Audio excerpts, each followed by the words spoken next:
Thanks to modern technology, many previously unexplained mysteries are being solved on a near-daily basis, thanks to advancements in DNA analysis, face recognition technology, improved surveillance equipment, and the like. But despite these developments, there are some creepy mysteries that remain unsolved and continue to baffle investigators and experts to this day. Number 5. The unexplained mystery of La Mancha Negra, or the Black Stain, first started in 1986 in Venezuela. Road workers who were patching a 30-year-old stretch of asphalt between a city and its airport noticed a 50-yard-long black blob of unknown substance oozing onto the roadway. And at first they thought nothing of it. But soon, the substance started to spread and covered an 8-mile stretch of the highway. It was noted that the blob seemed to grow when weather conditions were hot and moist, but it contracted in cold and dry conditions. Locals described it as having the texture of chewed bubblegum, but that it was as slick as ice.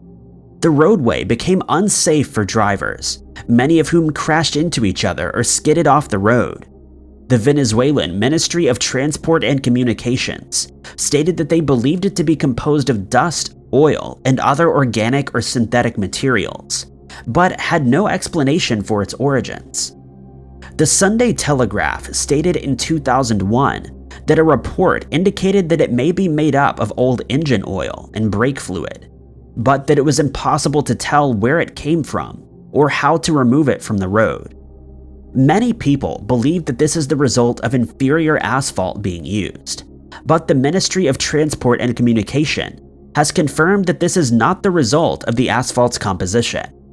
The Venezuelan government has spent millions of dollars in investigations and attempted to have the substance removed with pressurized water, but with no luck. Next, they tried to get rid of it with various detergents, again to no avail. It was eventually decided that it should be removed through scraping and resurfacing of the road, but the stain soon reappeared. Finally, pulverized limestone was used to dry the substance, and this did the trick for a short while. But the substance returned once again in 2001. Currently, the only remedy is a set of red road signs warning motorists of the danger ahead. Workers spend 4 nights a week scraping, washing, and blowing the road's surface in an attempt to get rid of the stain. But it persists and remains a strange, unexplained mystery. Number 4. The Object of Ayud, also known as the aluminum wedge of Ayud, was discovered in 1973 on the banks of a river in Romania by workers who were digging a trench.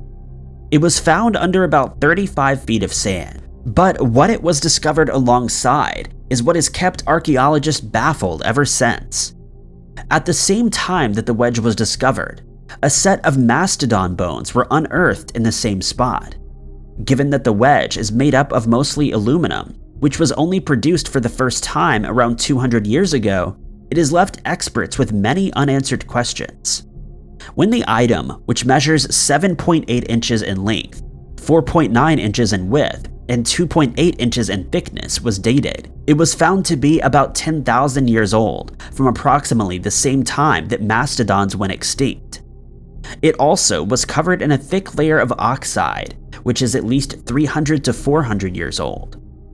After it was discovered, the wedge was sent off for further examination, where its date was calculated. It was then sent to a laboratory in Switzerland, where the test results confirmed the findings in Romania. It was found that the object is not a natural formation, and that it was manufactured, giving rise to many theories as to its origins. Many people believe that it's of extraterrestrial origin, and that it's part of a spacecraft that crashed in the area centuries ago. It has been claimed that it's actually a fragment from a World War II German aircraft, but this theory lacks an explanation of the age of the object. Others believe that it was created here on Earth, and that its purpose just hasn't been determined yet. It was put on display in a museum until 2005, after which it was removed and stored in an undisclosed location. Not many further details are known about the wedge, and until more testing is done, its origins will remain unknown. Number 3. On the 5th of December, 1965, thousands of people in Canada and the northeastern United States witnessed an event that still remains a scary mystery. 40 miles from Pittsburgh in Kecksburg, Pennsylvania, a streak of light was seen flashing across the sky with a trail that could be seen for hundreds of miles. Rob Landy and his brother Ray were out riding their bicycles that night when they witnessed the event. They saw an object gliding over the treetops and were left in awe before it disappeared, causing them to run in the opposite direction. Rob would later state that it looked nothing like any aircraft he had seen before, and another local, a boy named Randy Overley, described hearing a hissing noise when he was playing in a creek, causing him to look up into the sky. The object passed over him at about 200 feet, traveling at about the same speed as a small airplane before it crashed close to Kecksburg Village. Minutes later, Pennsylvania state troopers rushed to the scene of the crash, where witnesses described seeing intense blue flashing lights, similar to those from an electric welding machine. 30 volunteer firefighters were called to the scene, and they described what they saw as a huge metal object, about 8 feet in diameter and 12 feet long. They likened the shape to that of an acorn, but stated that it didn't seem to have any wings, propellers, or an engine. On the lower part of the aircraft, there was an object similar to a bumper that contained a script comparable to Egyptian hieroglyphs. At this point, 2 men in trench coats arrived and told everyone in the area to evacuate, as they were now in charge.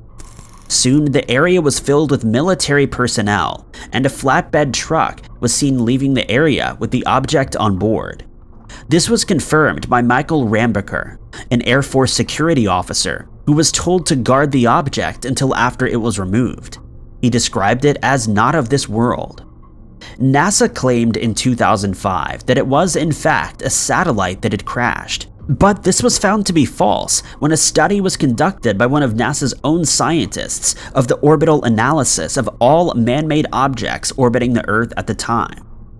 Whether it was really an object of extraterrestrial origin remains unknown, and for now, it'll remain a mystery. Number 2.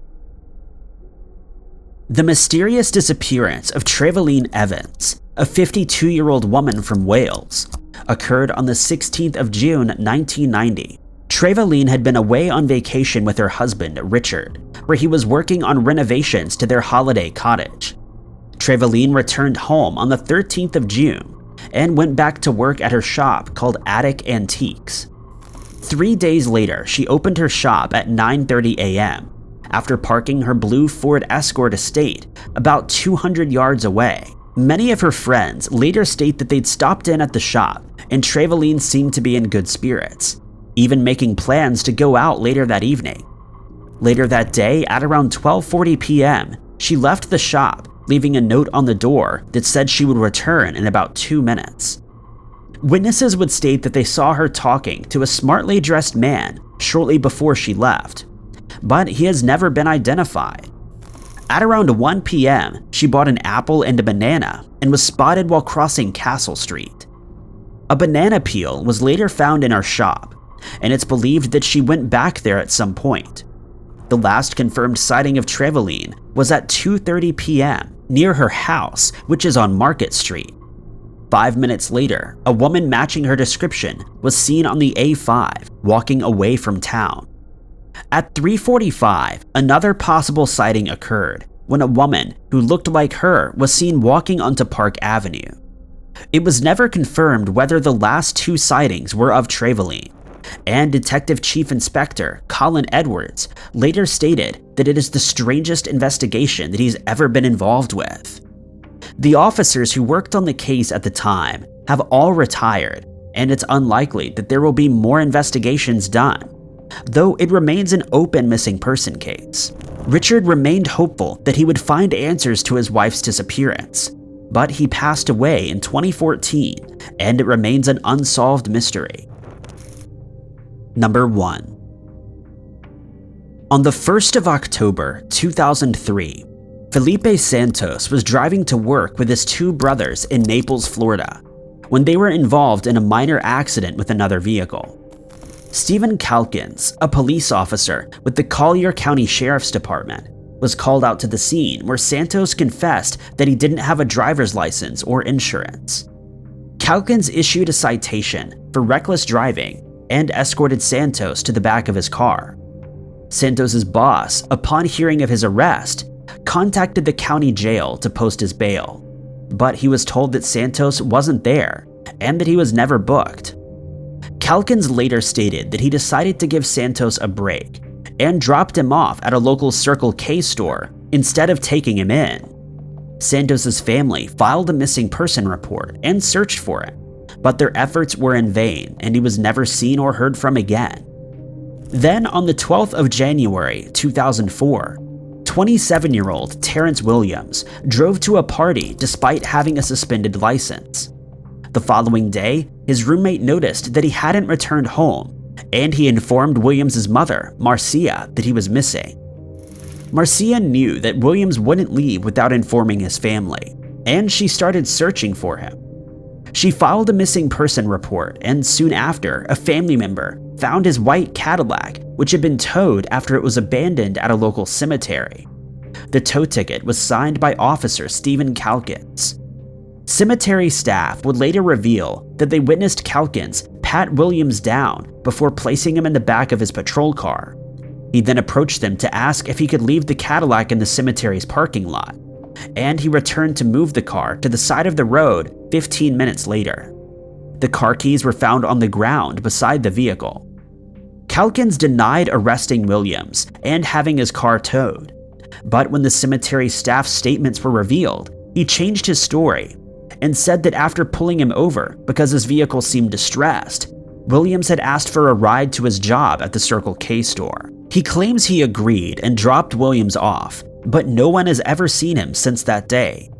Further investigation revealed that Williams didn't work at the Circle K store, and surveillance footage from that day showed no sign of either of the men. Calkins was dismissed from his position and relocated to Cedar Rapids in Iowa. Marcia has searched for her son ever since, but no trace of him or Santos has ever been found, and their disappearances remain a mystery that may never be solved. Thank you guys so much for watching. If you liked this video, be sure to hit that like button.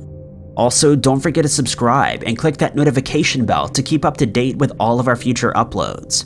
But I've been Ty Knotts, and I'll catch you guys in the next video.